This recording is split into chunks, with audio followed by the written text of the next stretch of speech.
मगर ये बहुत देर नहीं हो गई नून लीग को ये रियलाइज़ करने में? इलेक्शन से पहले उन पर तनकीद हो रही थी, मगर वो ज़ाहिर वो बयानिया उनके पास उस तरीके से मौजूद नहीं था। परफॉर्मेंस के ऊपर उन्होंने ज़रूर वोट मांगने की कोशिश की, मगर वो 16 माह की परफॉर्मेंस लोगों को याद रही, बजाय इसकी कि 2013 से 2017 तक जो नवाज शरीफ साहब पिच कर रहे थे वो याद रहती। अब ये हुकूमत में है और हुकूमत में होते हुए ज़बरदस्ती ये तासुर देना कि जी नवाज शरीफ साहब के साथ गलत हुआ है और उनके लोगों को साइडलाइन किया गया है, जबकि हुकूमत शहबाज शरीफ साहब कर रहे हो, ये मुमकिन हो पाएगा कि ज़बरदस्ती ये साबित करने की कोशिश की जाए हुकूमत में होते हुए, और जबकि मरियम नवाज साहब चीफ मिनिस्टर हो, कि हमारे साथ गलत हुआ है, नवाज शरीफ के साथ गलत हुआ है? देखिए, आप तो 16 माह की हुकूमत की बात करें ना, तो मैं तो अभी 16 दिन की हुकूमत की बात कर रहा हूं। ये जो 16 दिन की हुकूमत है,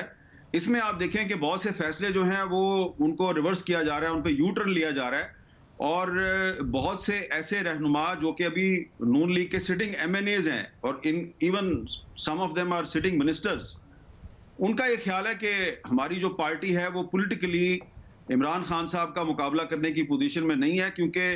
जब ये बजट करीब आएगा और हमने लोगों पे टैक्सेस लगाने और IMF की शराइत पे अमल दरामद करना है, तो उस वक्त हमारे लिए बड़ा मसला हो जाएगा। और इस कौमी असम्बली में जब बजट को पास कराना हुआ, तो शायद जो पीपल्स पार्टी है वो भी कुछ मामलात पे हमें टफ टाइम दे। तो इसलिए ये प्रेडिक्शन की जा रही है। नून लीग वाली जो है वो हमें बता रहे हैं कि आप देखिएगा आने वाले दिनों में जो लड़ाई PTI में हो रही है, वो लड़ाई मुस्लिम लीग नून में भी शुरू हो चुकी है, लेकिन वो अभी नजर नहीं आ रही, लेकिन आपको नजर आना शुरू हो जाएगी। तो मेरा ये ख्याल है कि इस पे मुस्लिम लीग नून की जो लीडरशिप है, खास तौर पे नवाज शरीफ और शहबाज शरीफ साहब, इनको अपने जो तमाम सीनियर लोग हैं उनको बिठाकर कोई एक फैसला करना चाहिए कि इन्होंने करना क्या है। क्योंकि अभी आप देखें कि जावेद लतीफ साहब कुछ कह रहे हैं, राना सनाउल्लाह साहब कुछ कह रहे हैं, ख्वाजा आसिफ साहब कोई और बात कर रहे हैं, अताउल्लाह तलड़ साहब कोई और बात कर रहे हैं। अब इसहाक डार साहब ने मौजूदा सूरत हाल में ये कह दिया जी कि ट्रेडर्स कम्युनिटी कहती है कि इंडिया के साथ तजारत करो, और उस पर एक नई बहस उन्होंने छेड़ दिया है, जबकि इस पर ना भी कैबिनेट में बहस बात हुई है, ना प्राइम मिनिस्टर को एतमाद में लिया गया है। इस पर भी बड़ी बात हो रही है। और कुछ जो मिनिस्टर्स हैं मुस्लिम लीग नून के, उनका ये ख्याल है कि ये इसहाक डार साहब जो है उन्होंने पहले ही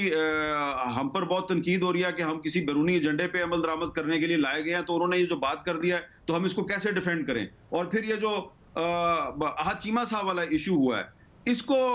डिफेंड करने के लिए कोई तैयार नहीं है। वो कहते हैं जी कि क्या हम ये इस किस्म की जो कमजोर पहलू है हमारी काबीना के लोगों के, हम उनको डिफेंड करने के लिए रह गए हैं। तो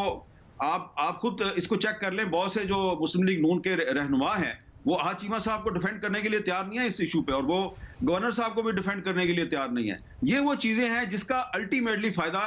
इमरान खान को होगा, तहरीक इंसाफ को होगा। तो ठीक है, अभी तहरीक इंसाफ में भी कुछ अंदर झगड़े चल रहे हैं, लेकिन इन झगड़ों का अवाम के